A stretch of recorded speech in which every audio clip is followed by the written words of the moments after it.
Good morning students. आज आप लोगों की हाइट एंड डिस्टेंस के रिमेनिंग सम्स की मैं वीडियोस दे रहा हूं आपको। आज के बाद आपकी हाइट एंड डिस्टेंस खत्म हो जाएगी और साथ ही साथ आपका दिसंबर मंथली सिलेबस भी क्लास 7th में खत्म हो जाएगा। देखिए, सम में वही बात है, आपको पहले फिगर बनाना होता है। अगर फिगर बन गया तो समझ लीजिए आपका सम सॉल्व हो गया। देखिए प्रोसेस क्या है। 12 मीटर लंबी एक सीढ़ी का ऊपरी सिरा मकान की छत तक पहुंचता है। तो देखिए, ये मकान हो गया हमारा, सबका मकान सीधा होता है। ये मकान का छत होती है और ये मकान का फुट यानी निचला हिस्सा। ठीक है, सीढ़ी जब लगती है मकान पे तो कुछ इस टाइप से लगती है। आपने हमेशा सीढ़ी देखी होगी तो हल्की सी तिरछी लगाई जाती है, जिससे व्यक्ति इस पे पैर रख के आराम से ऊपर चढ़ सके। पृथ्वी के साथ सीढ़ी का झुकाव 60 अंश का है। पृथ्वी ये है क्योंकि इसका निचला हिस्सा भूमि पर लगा होता है, तो ये पृथ्वी का निचले सिरा हो जाता है। इससे ये 60 डिग्री के कोण पे। तो मकान की लंबाई क्या है?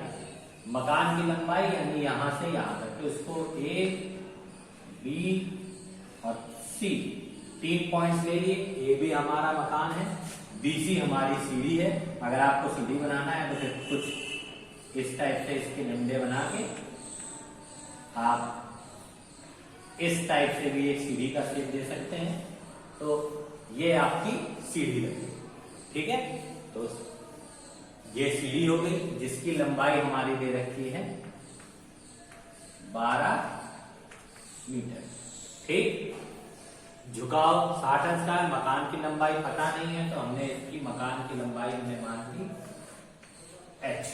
ठीक है स्टूडेंट, तो सबसे पहले लंबाई ज्ञात कर लें। यानी लंबाई के लिए ये लंब और ये मेरा कर्ण, लंब और कर्ण का रेशियो आना चाहिए। लंब बटे कर्ण किसमें आता है स्टूडेंट्स? लंब बटे कर्ण आता है साइन। क्या कि साइन थीटा बराबर होता है हमारा लंब बटे कर्ण। तो थीटा की जगह हम कितना लिखेंगे? Sine 60 degree. लंब की जगह h और कर्ण की जगह हम 12। साइन 60 की value √3/2 is equal to h/12। अब देखिए क्रॉस मल्टीप्लीकेशन करिए तो 12 into √3 is equal to 2 into h। हमने क्रॉस मल्टीप्लीकेशन इसका इसके साथ और इसका इसके साथ कर दिया। ठीक है, अब 2 को अपॉन में लेके चले आएंगे। 12 into √3/2 is equal to h। अब देखिए 12 into √3/2 is equal to h है, तो कट करिए। 2 1 2, 2 6 12, तो 6 √3 इज इक्वल टू h आ गया। चाहे तो सम आप यहीं पे छोड़िए, अदरवाइज √3 की वैल्यू रख दीजिए। क्या होती है? 1.732 is equal to h। Multiply करिए। 6 2 12, कैरी 1, 6 6 18, 119, कैरी 1, 6 7 42 एंड 1 43, कैरी 4, 6 7 4 10। तो आ गया आपका क्या? 10.392। ये आ गई आपकी ऊंचाई। डेसिमल काउंट कर लीजिए। 1 2 3 3 डिजिट के बाद लगा था, तो यहाँ भी 3 डिजिट के बाद ही लिख दिया। आप आंसर यहाँ भी छोड़ सकते हैं और यहाँ पर। ये तो मेरी h की वैल्यू आ गई। अगर आपसे वो भूमि से, सीढ़ी के तल से भूमि की मकान के बीच की दूरी पूछता, अगर मान लीजिए ये पूछ लेता कि सीढ़ी के तल से मकान के तल के बीच की दूरी ज्ञात कीजिए, तो हमको इसको क्या लेना पड़ता? x। तब कर्ण और आधार में रिलेशन चाहिए होता है। तब हम क्या करते हैं? तब कर्ण और आधार में किसमें आता है? cos 60 बराबर cos थीटा बराबर क्या हो जाता है?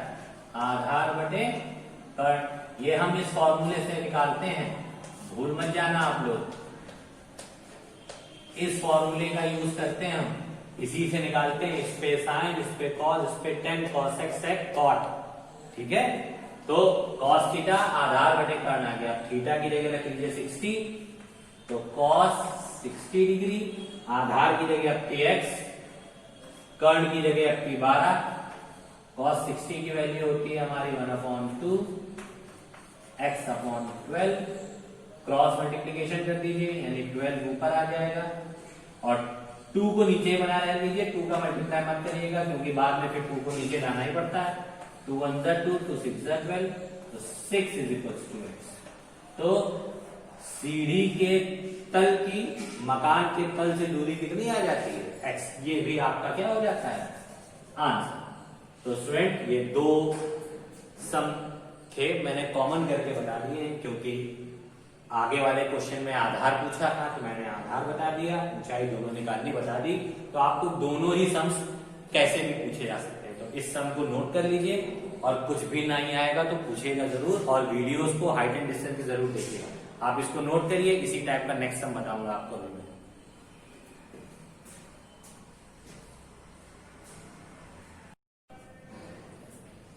देखिए स्टूडेंट, दूसरा क्वेश्चन आपका 12 मीटर ऊंचे पुल से किसी नाव का अवनमन कोण।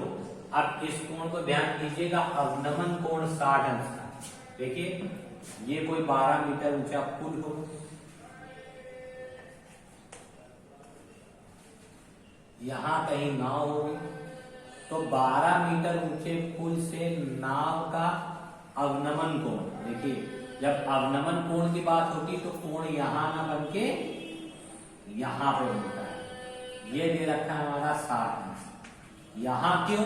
इसका मतलब व्यक्ति यहां कहीं बैठा है, यहां से वो इस नाव को देख रहा है, तो इसीलिए ये जो कोण हमारा होता है वो 60 अंश का होता है। ठीक है, और ये कोण 60 अंश का बनता है। और इसमें इसकी ऊंचाई टोटल हमारी दे रखी है 12 मीटर पुल की ऊंचाई। आधार से नाव की दूरी ज्ञात कीजिए। आधार ये है, नाव ये है, इसके बीच की दूरी हमने क्या मान ली? x। अब देखिए ये एक सिंपल सा फिगर हो गया। अब हमको पता होता है कि देखिए ये एक z की आकृति बन गई, ये देखिए।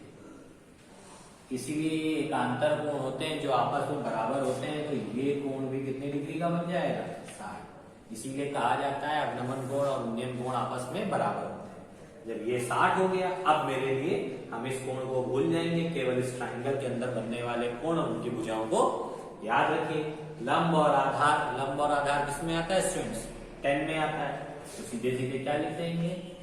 10 थीटा बराबर लंब बटे आधार। ये हम कैसे निकालते हैं? हम देखते हैं हमें जरूरत किसकी है। आधार की जरूरत है, लंब मेरा दे रखा है, तो देख लेते रिलेशन किसमें बनता है। लंब और आधार, लंब और आधार 10 पे आता है, इसलिए हम 10 का फॉर्मूला अप्लाई कर देते हैं। तो 10 थीटा की जगह मैंने लिखा 60 डिग्री, लंब की जगह मैंने लिखा 12, आधार की जगह मैंने लिखा x। 10 60 की वैल्यू क्या होती है? 10 60 की वैल्यू होती है √3 = 12/x। क्रॉस मल्टीप्लीकेशन कर दीजिए, तो √3 × x = 12।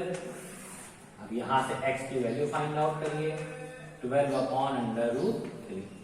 हमेशा मेरी बात याद रखिएगा कि कभी भी अपॉन में रूट की डिजिट नहीं रखी जाती। इसके लिए √3 का ऊपर नीचे मल्टीप्लाई कर दीजिए। कैसे? देखिए ये √3 का ऊपर मल्टीप्लाई किया और ये √3 का नीचे मल्टीप्लाई किया। जब ऊपर नीचे मल्टीप्लाई कर दिया तो वापस काट मत दीजिएगा, अगर काट देंगे तो मल्टीप्लाई करने से फायदा क्या होगा? अब ऊपर ऊपर का मल्टीप्लाई करिए, नीचे नीचे का। ऊपर ऊपर का मल्टीप्लाई करेंगे 12√3 आएगा, नीचे नीचे का मल्टीप्लाई करेंगे √9 आएगा। अब देखिए 12√3 और √9 की वैल्यू क्या होती है हमारी? 3।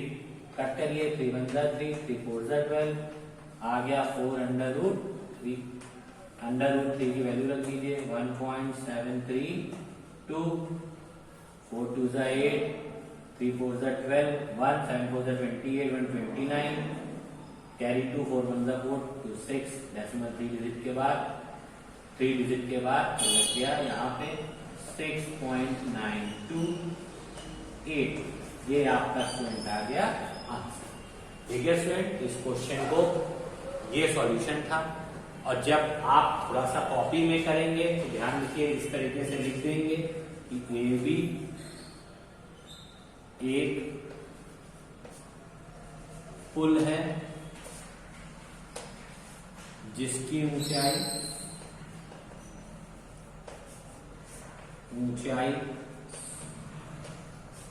12 सेंटीमीटर है तथा पुल के निचले बिंदु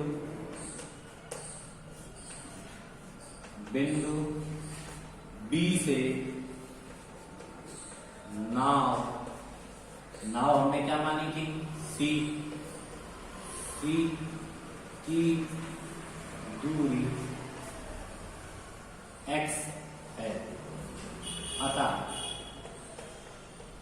इतना लिखने के बाद सम आप स्टार्ट करेंगे और वहां जाके एंड करेंगे। जो ये फिगर बनाते हैं उसको यहाँ पे लिखते जरूर। तो स्टूडेंट्स आप लोग लिखिएगा, अगर लिखेंगे तो आप लोगों के लिए बेटर होगा।